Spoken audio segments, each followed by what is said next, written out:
Então, eu creio que você entendeu perfeitamente, né? Você entendeu perfeitamente o que eu estou dizendo a respeito da nossa salvação, que não tem nada a ver com batismo. Não tem nada a ver com batismo. Bom, mas você está indo lá na frente, né? Testemunhar conforme te ensinaram. Agradecer a Deus, né? Aquele discurso é um discurso bonito, hein? Quem vê e não conhece o que a Bíblia diz, fica impressionado. Oh, que coisa linda que o irmão falou lá na frente. Mas isso é tremendamente herético, tá? E não é um testemunho de uma vida com Deus, meu camarada. Você não, quando você vai lá na frente dar o testemunho, repetir aquela reza que você aprendeu, que te ensinaram, né? Pronunciar lá na frente, que eu mesmo também falei isso por muito tempo, muito embora lá no fundo eu me sentia incomodado, porque isso não é um testemunho de uma vida com Deus. Isso é um testemunho de perdição. Você está dizendo lá que você é uma alma perdida, que você não tem Deus na sua vida. É isso que você está confessando. Você quer ver por quê? Você começa dizendo lá: agradeça a Deus por ter me chamado nesta bendita graça. E você está dizendo com nesta bendita graça, que a graça que você está glorificando é a igreja. A congregação, na sua cabeça, de acordo com os falsos profetas te ensinaram, é a bendita graça. Mas isso é a congregação, é uma bendita graça com CNPJ. Início lá em 1910, cheia de problemas. Adultério, fornicação, homossexualismo, maçonaria, desvio de dinheiro e o diabo a quatro. Então você não sabe nem o que é a graça de Deus. A graça de Deus é a obra que Deus mesmo, Ele mesmo fez na cruz do Calvário, entrando no mundo como homem, para ensinar o caminho, a palavra da salvação, e realizar a obra que salva e que justifica o homem na sua própria presença, que é o sacrifício feito na cruz do Calvário. Isto é a graça de Deus. E se você não tem na sua vida os benefícios desta graça de Deus, você é uma alma perdida, é como você está confessando nos seus testemunhos diante da comunidade, da congregação cristã do Brasil, diante de toda a irmandade. Pois você está dizendo: agradeço a Deus por ter me chamado nesta bendita graça que é a congregação cristã no Brasil. Então você segue dizendo os absurdos, confessando a sua perdição, a perdição da sua alma. Você diz lá: e ter me feito herdeiro da coroa da vida eterna. Você diz que essa bendita graça, que é a congregação cristã do Brasil, te fez herdeiro. Ora, quem vai herdar alguma coisa é aquele que não possui. Então você já está confessando que você é uma alma perdida. Se você diz que a coroa da vida eterna é a vida eterna e a salvação, você está se considerando um herdeiro, você está confessando que você não tem a vida eterna. Entendeu? Porque vida eterna, meu filho, é aqui e agora. Ou você tem, ou você não tem. Duvida, veja o ensino de Jesus Cristo. Ele trata a salvação, quando ensina a respeito de salvação, como conquistar a salvação, ele ensina que é pela fé e usa o verbo ter e ser no presente do indicativo. O verbo flexionado no presente do indicativo quer dizer que é uma coisa que você possui agora. Ó, eu tenho um boné na minha cabeça. Entendeu? Só que na congregação, você pode ver, você trata essas coisas, a salvação, sempre no futuro. Então, você não tem a salvação. Tá? Veja que quando ele fala de salvação para as pessoas, Jesus usa o verbo no passado. Ele fala: a tua fé te salvou. O verbo salvar está flexionado no passado. Por quê? Já Jesus está dizendo para aquela pessoa que no momento que ele creu que aquela pessoa creu nele, ele foi salvo. E foi um fato que ocorreu no passado. Vou dar um exemplo entre os muitos. Ele chamou o cego no caminho de Jericó e perguntou para o cego: que queres que eu te faça? E o cego disse: Senhor, que eu veja. E Jesus disse: ó, vê. E depois, o que foi que Jesus falou? Uma frasezinha curtinha. O que foi que ele falou? Você não sabe? Porque você não respeita a Bíblia, você não lê a Bíblia, você não tem consideração por aquilo que está revelado nas Escrituras. Porque estes homens do ministério ensinaram você a não considerar a Bíblia como a infalível palavra de Deus, mas acreditar somente naquilo que sai na boca deles. É isso. Mas veja lá, você confira o que Jesus falou para o cego de Jericó. Ele disse para o cego de Jericó: vê. E depois falou uma frasezinha: a tua fé te salvou. Salvou quando? No exato momento em que aquele cego creu nas palavras do Senhor Jesus. E ele começou a gritar: Jesus, filho de Davi, tem misericórdia de mim, tem misericórdia de mim. E aí Jesus mandou chamá-lo, e na presença de Jesus, Jesus perguntou a ele: que queres que eu te faça? E o cego disse: que eu veja. E Jesus curou ele dizendo: vê.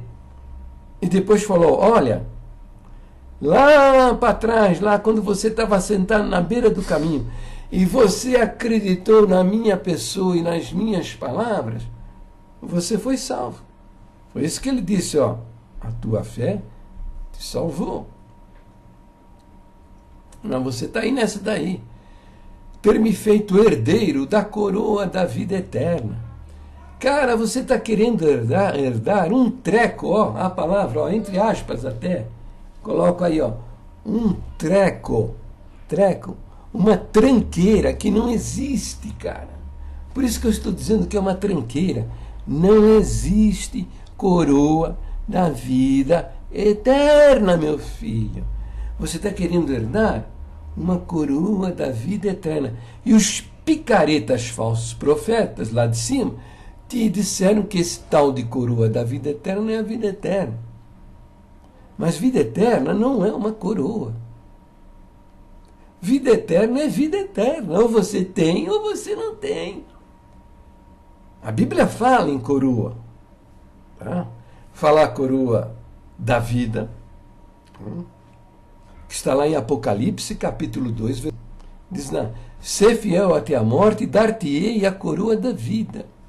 Tá? Se você conhecesse a história do cristianismo, você iria descobrir que o pastor daquela igreja, tá? A igreja de Éfeso, era Policarpo, que foi discípulo do apóstolo João. E era uma profecia a respeito daquilo que aconteceria com Policarpo. Agora, Policarpo não era uma alma que ainda ia se salvar. Ele era uma alma salva. Se você ler os seus escritos, as suas cartas, e há documentos aí, as cartas que ele enviou, que ele escreveu, você vai descobrir que ele era uma alma salva. Ele tinha certeza da sua salvação. Jesus, então, nessa profecia, usando o apóstolo João, de quem ele foi discípulo, Policarpo era um menino. Aprendeu o evangelho aos pés de João Batista, João Evangelista, aquele que foi exilado na ilha de Patmos. Na ilha de Patmos, Jesus profetizou a respeito de Policarpo, dizendo: ser fiel até a morte, dar-te a coroa da vida. Uma profecia de consolação, porque Policarpo era o líder, o ancião líder de toda a Ásia. E ele estava sendo procurado pelo Império Romano. Tá? E ele foi com um jovem, denunciou às autoridades onde Policarpo estava parado, onde ele se encontrava, um sítio. E as tropas, os soldados foram lá. Ele não se escondeu, não. Por quê? Por causa da promessa. Ele sabia que se ele perdesse a vida, ele ia receber um galardão. Galardão da vida eterna? Não, não é galardão da vida eterna. Vida eterna não é galardão. Ou você tem ou você não tem. Ou você está salvo ou você está perdido. Você é de Deus ou você não é. Ele sabia, ele era uma alma salva, ele sabia que ele possuía a vida eterna, e ele queria conquistar o galardão, a recompensa, o prêmio. Por isso ele saiu do quarto onde ele estava, foi se encontrar com os soldados, perguntou se eles tinham fome, mandou que servissem comida, alimento para estes homens. E ele foi levado, preso para Roma. No caminho, procônsul, um governador, mandou que ele subisse na liteira onde o governador estava, sentasse à sua frente e começou a aconselhá-lo, porque ele sabia que Policarpo era um homem reto e era um homem amado pelas pessoas. Era um homem muito especial. Ele não cria em Deus, ele não cria em nada disso, mas ele sabia que estava acontecendo uma grande injustiça com um homem muito bom, uma pessoa muito justa, muito especial. Então esse procônsul aconselhava Policarpo, dizia: olha, renuncia a isso, fala que o imperador é Deus, e eu posso livrar você da morte. Só uma vez, depois eu te liberto, você vai embora. E ele fala: eu não posso negar a minha fé, eu não posso negar aquele que me salvou. E o procônsul depois insistiu muito com ele, pôs ele para fora da liteira. E ele foi levado ao estádio para ser sacrificado. Tá? Só que não tinha feras mais para devorá-lo no estádio. Então foi mandado que ele fosse queimado vivo. Tá? E sabe o que ele falou para os soldados? Não precisa me amarrar, eu não vou fugir da fogueira, eu não vou sair daqui, sabe? E ele rendeu a sua vida ali, não porque fosse queimado, porque Deus agiu de uma maneira tão gloriosa na vida dele, para mostrar àquele povo que ele era portador da verdade da palavra de Deus, que a fogueira ardia em cima dele e ao redor dele, mas ele não estava morrendo queimado. Então, um dos soldados varou ele com a espada, entendeu? Para conquistar esse galardão, ele deu a sua vida. Essa é uma promessa para ele, e não só para ele, para com todos que perdem a sua vida por amor da palavra de Deus, por amor ao sacrifício que o Senhor Jesus fez na cruz. Vão receber a coroa da vida, é um galardão, uma recompensa. Existe também a coroa de glória e a coroa de justiça. E você segue dizendo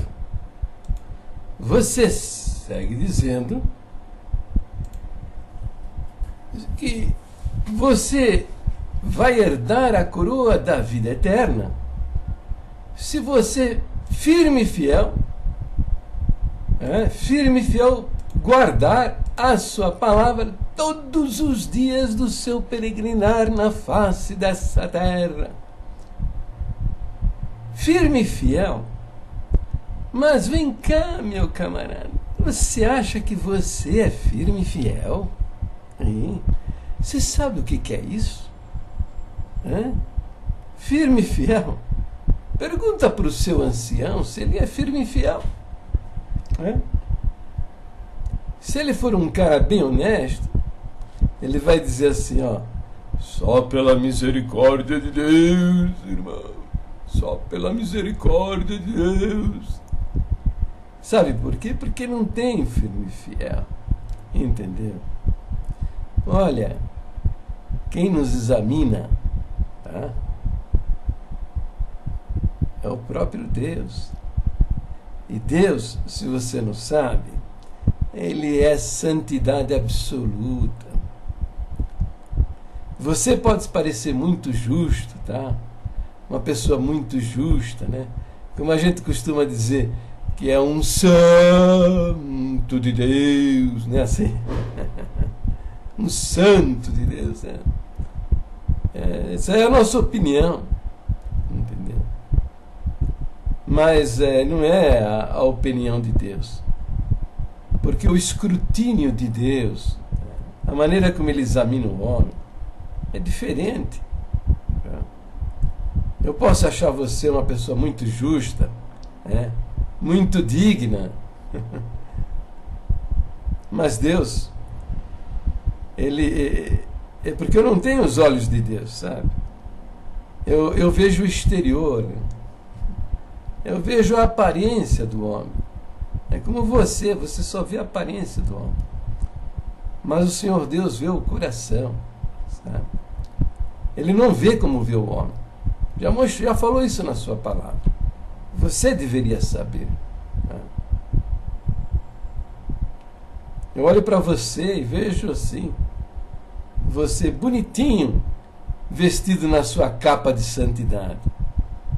Mas Deus, quando olha para você, meu filho, ele vê os buracos. Ele vê cada buraco assim, ó, entendeu? E através desse buraco ele vê o seu egoísmo, a sua vaidade, a sua soberba, o seu preconceito, a sua ambição, entendeu? A sua gula, a sua cobiça. Entende? Ele não vê você assim com uma lente de aumento, não, tá? Ele vê você com um microscópio, sabe? Uma folha de papel assim, ó.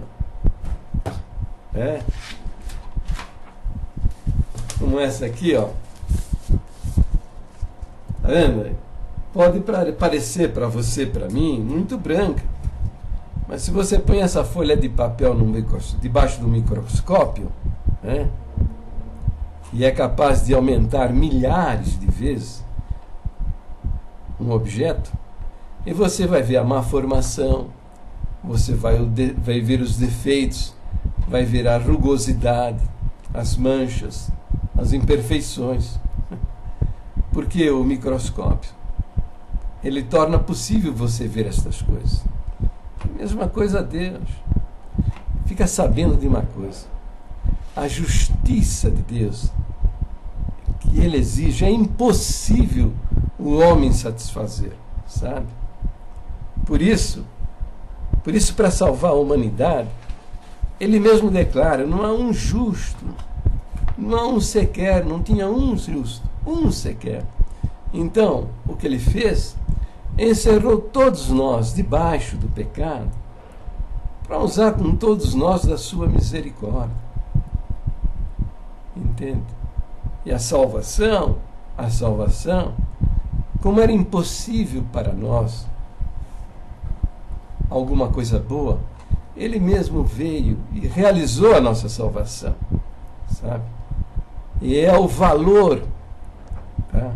É o valor daquilo que Ele fez, que nós damos para a nossa vida, é que salva a nossa alma. Entende? Porque não tem firme e fiel. Não, não tem firme e fiel. Se eu firme e fiel permanecer guardando a sua bendita palavra todos os dias do meu peregrinar na face dessa terra.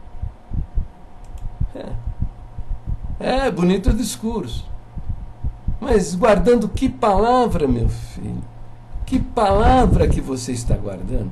Aquela que sai da boca do homem? É essa palavra que você está guardando?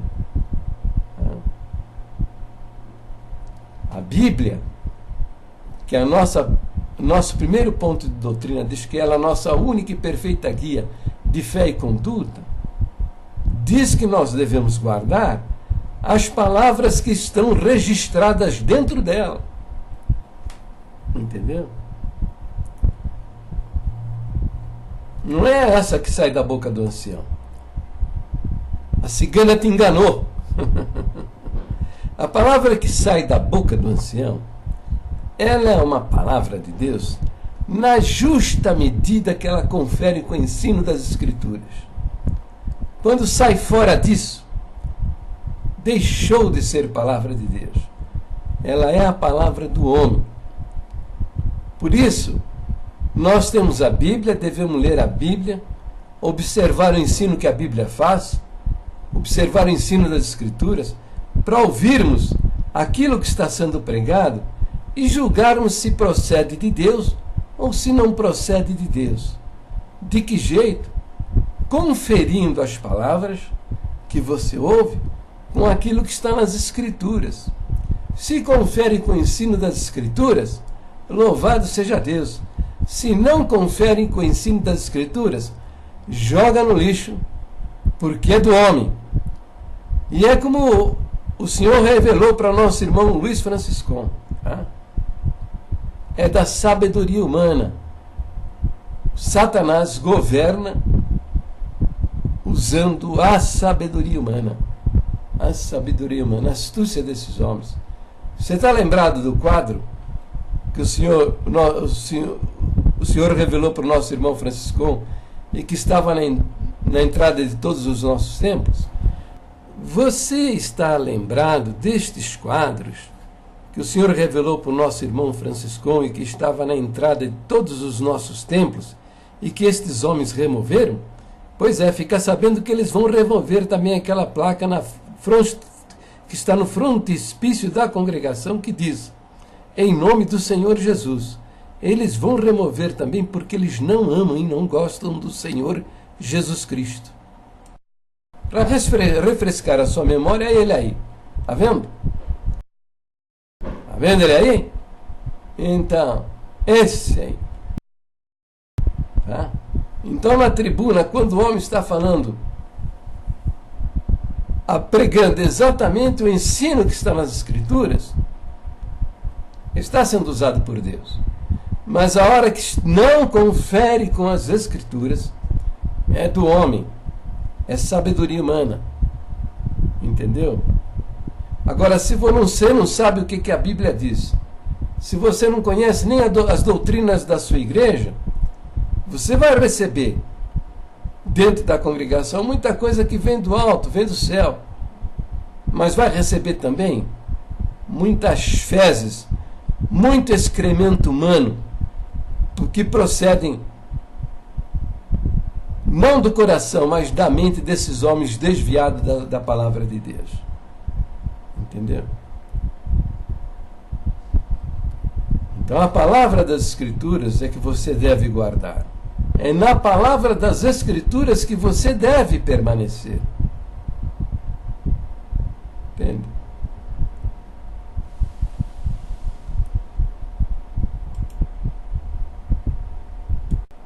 Bem, mas eu divaguei um pouquinho e fiquei sem ensinar, né?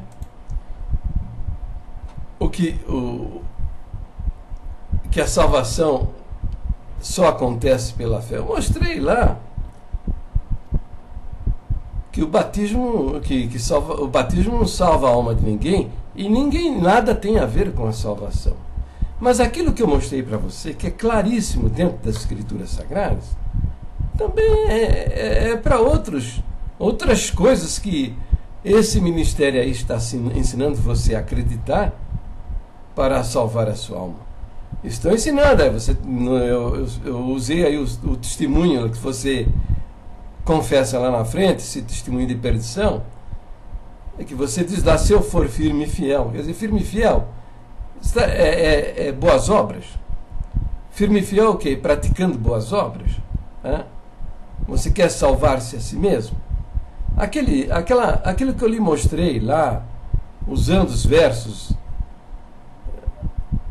do Novo Testamento, o ensino de Jesus Cristo a respeito da salvação, por exemplo, aquele verso lá em João 6,47, onde Jesus diz: na verdade vos digo que aquele que crê em mim tem a vida eterna, se boas obras fizesse parte, se praticar boas obras fizesse parte, fosse necessário para a nossa salvação, ele diria de outra maneira, ele diria: na verdade eu vos digo que aquele que crê em mim e pratica boas obras tem a vida eterna. Entendeu? Estaria expresso em várias partes das Escrituras. Lá por exemplo, Jesus lá no versículo 3,17 diz assim: quem nele crê não é julgado, mas quem não crê já está condenado. Jesus diria diferente. Ele diria da seguinte maneira: quem nele crê e pratica boas obras não é julgado, mas quem não crê ou não pratica boas obras está condenado. Esse exercício que eu mostrei para você no vídeo anterior, e neste vídeo estou mostrando também, para você entender que estas coisas não têm nada a ver com salvação, você pode aplicar aí com batismo, como eu fiz, com boas obras, que eu fiz alguns versos. Você pode fazer também com firmeza, fidelidade, permanecer na igreja, entendeu? E você vai ver que Jesus foi muito claro. A salvação é uma coisa muito simples. O diabo é que gosta de complicar. E os falsos profetas é que gostam de complicar a salvação do homem. Mas a salvação é simples assim, como eu estou mostrando a vocês. E disso ele deu exemplo também. Você tem exemplos na Bíblia. Por exemplo, o clássico, que é usado por todo mundo, é a salvação do ladrão na cruz. Se batismo fosse necessário para a salvação, ele diria lá para o ladrão: legal, tudo bem, se você quer entrar no meu reino, dá um jeito de descer dessa cruz e se batizar. Dá um jeito de descer dessa cruz e ser firme e fiel. Dá um jeito de descer da cruz e pertencer a uma igreja. Aí você vai entrar... Mas ele não falou nada disso. Para o ladrão ele falou: em verdade te digo que hoje estarás comigo no paraíso. E aqui não exigiam nada dele. Aquele homem creu e recebeu a salvação. A maioria do pessoal, dos pregadores de salvação por meio de boas obras, por meio da igreja, salvação por meio de batismo e outras mentiras mais, eles dizem que Jesus falou isso para o ladrão porque ele não tinha outra condição, ele não tinha condição de descer da cruz. Bom, mas ele falou a mesma coisa. Falou para a mulher que estava com fluxo de sangue, né? A mulher creu, porque ela foi lá: se eu tocar apenas na roupa dele, eu vou ficar curada. Ela creu no Senhor. E ele disse: a tua fé te salvou. Para o cego de Jericó, o cego disse: Senhor, que eu veja. Ele falou: vê, a tua fé te salvou.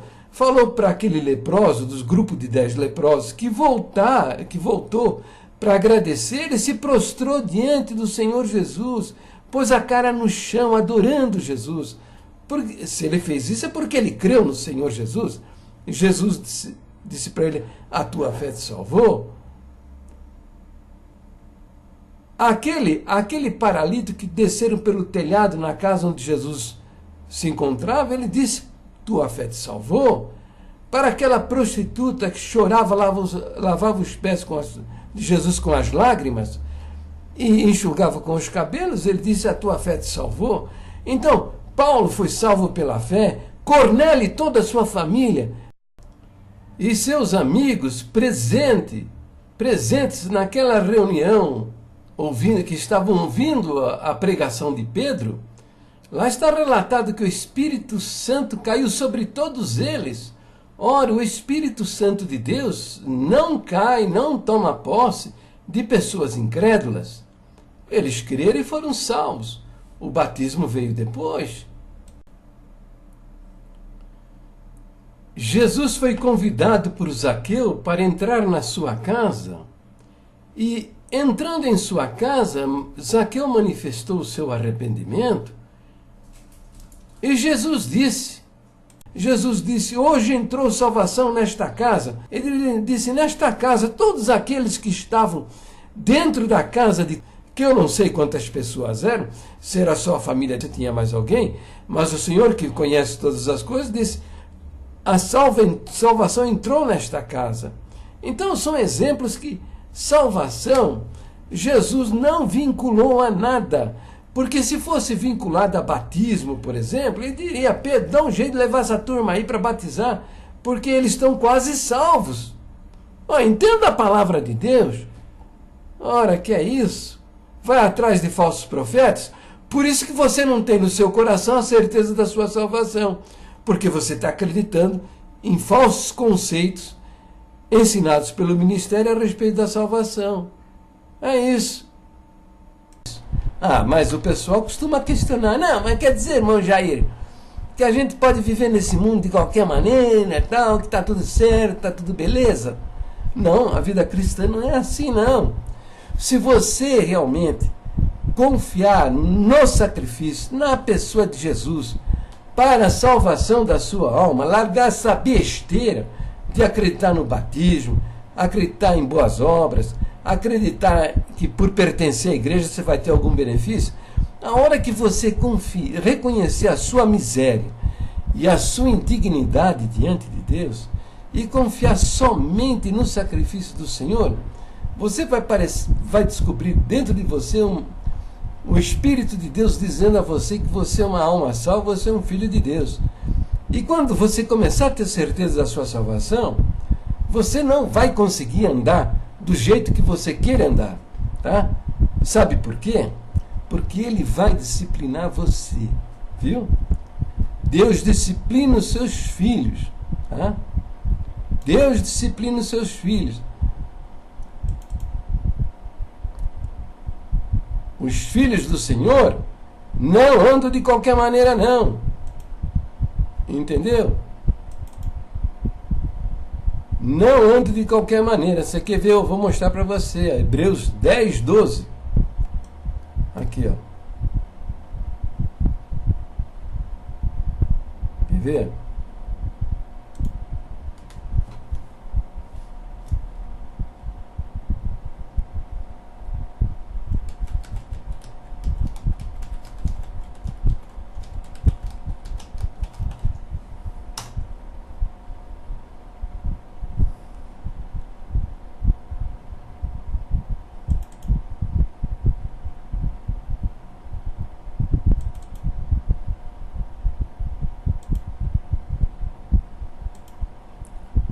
Hebreus 12, versículo 5 em diante, diz assim: já vos esquecesse da exortação que argumentava convosco como a filhos. E depois diz: filho meu, não despreze a correção do Senhor, e não desmaies quando por ele fores repreendido, porque o Senhor corrige, ó, presta atenção, o Senhor corrige o que ama e açoita a qualquer que recebe por filho. Entendeu? Deus corrige os seus filhos e Ele açoita os seus filhos. Se suportais a correção, Deus vos trata como filhos. Por quê? Que filho há a quem o pai não corrija?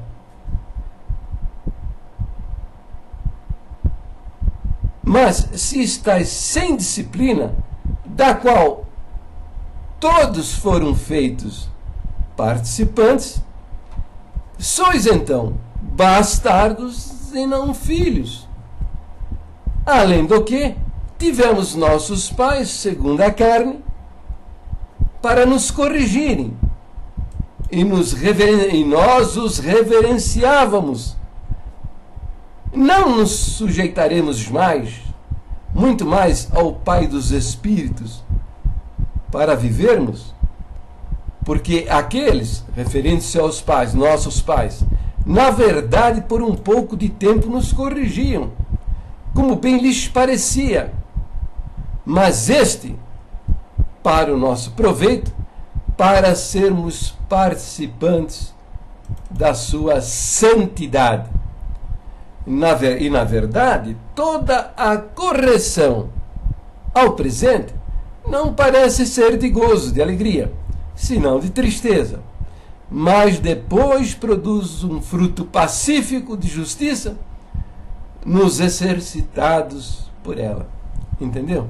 Então esse texto está falando da disciplina de Deus sobre seus filhos. E o ensino é claro. Você está indo na internet, você conhece muito crente, lá no seu trabalho, lá na sua escola, lá na sua igreja, e o cara está aí pregando que ele é crente, ele é salvo, ele é de Deus, ele... Entendeu? Mas a vida dele, ó, não confere. Você não vê a disciplina de Deus na vida dele, a correção do Senhor, entendeu? Esteja seguro disso. Ele não é filho. É bastardo. É o caso desses ministros envolvidos com a maçonaria. Os caras estão com um pé dentro da igreja e outro pé no meio do mundo.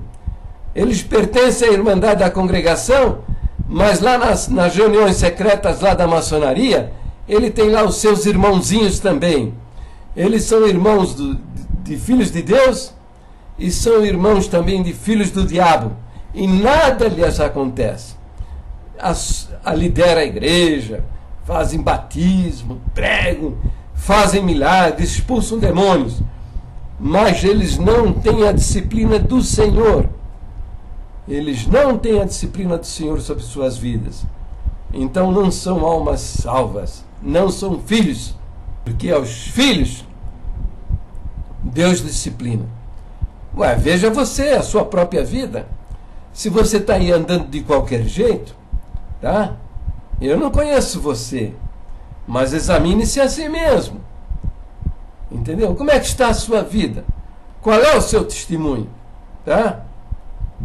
Se você está na desobediência, com pecados escondidos, e nada lhe acontece, você está sem disciplina, é porque você não nasceu de novo. Você não é filho. E muito provavelmente isso está acontecendo. Você não é, porque no meio desses falsos ensinamentos, esses camaradas propondo para a sua salvação bases falsas, ensinos mentirosos, ensinando você a confiar em batismo, ensinando você a confiar nas suas obras, confiar na sua justiça própria. Tá? Sabe o que é justiça própria? É isso aí que você se examina e acha que você tá por cima da carne seca, como diz o povão, né? Tá por cima da carne seca. Mas olha aqui o que o apóstolo Paulo fala a respeito de justiça própria. Ele diz assim: porque a circuncisão somos nós, que servimos a Deus em espírito, e nos gloriamos em Jesus Cristo, e não confiamos na carne. Ainda que também eu podia confiar na carne. E se algum outro cuida que pode confiar na carne, ainda mais eu. Isso é Paulo falando.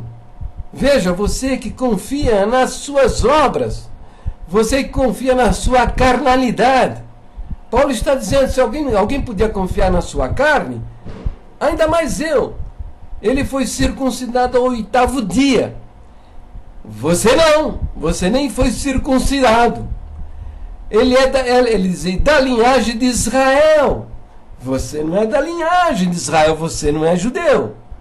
Da tribo de Benjamim.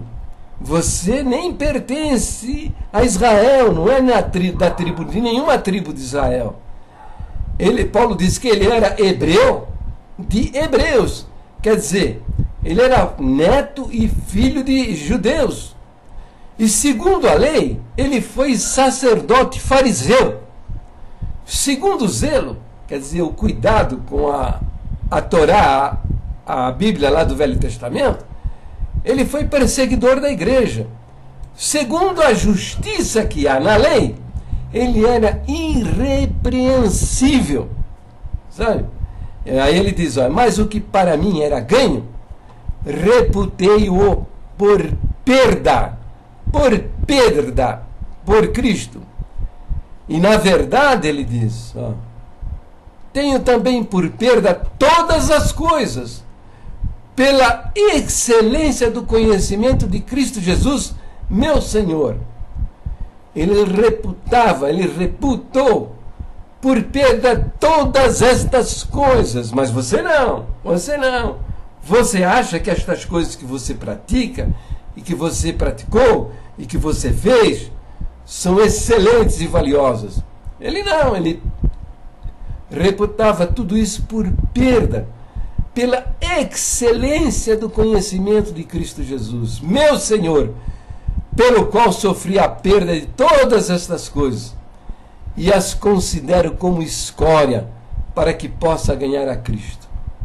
Então estas coisas, frutos das obras dele, ele considerou como lixo. lixo. E ele queria ser achado em Jesus Cristo. Olha o que ele fala aqui no verso 9. E seja achado nele, não tendo a minha justiça que vem da lei. Não tendo a minha justiça, essa é minha justiça. Ele está se referindo à justiça própria, mas a que vem pela fé em Jesus Cristo. Ele queria jogou no lixo toda a sua justiça, tudo aquilo que ele era, ou que ele achava que era, para alcançar a justiça que vem pela fé em Cristo. A saber, a justiça que vem de Deus pela fé. Entende? Então é essa a justiça que salva e que está bem de acordo com o nosso quinto ponto de doutrina, que diz assim, olha aqui, ó. Nós cremos que o novo nascimento e a regeneração só se recebe pela fé em Jesus Cristo. Vou repetir, só se recebe pela fé em Jesus Cristo, que pelos nossos pecados, nossos, é o meu e o seu, foi entregue e ressuscitou para nossa justificação. Os que estão em Jesus Cristo são novas criaturas. Depois diz, ó, Jesus Cristo foi feito para nós, foi feito por Deus, sabedoria, justiça, santificação e redenção. Tá? Então, Jesus Cristo foi feito por Deus a nossa sabedoria, a nossa justiça. Quando você se apresenta diante de Deus, não se apresente com a sua justiça própria, porque ela é lixo diante de Deus. Apresente-se com a justiça de Jesus Cristo. Vista-se com a justiça que há em Jesus Cristo. Quando você se apresentar diante de Deus e dos homens, não se apresente como firme e fiel, mas se apresente com a santificação que há em Jesus Cristo. Declare, eu sou um pecador, mas eu creio no meu Salvador. Creio que a santidade dele cobre toda a minha iniquidade e pecado. E você vai ter a certeza da sua salvação.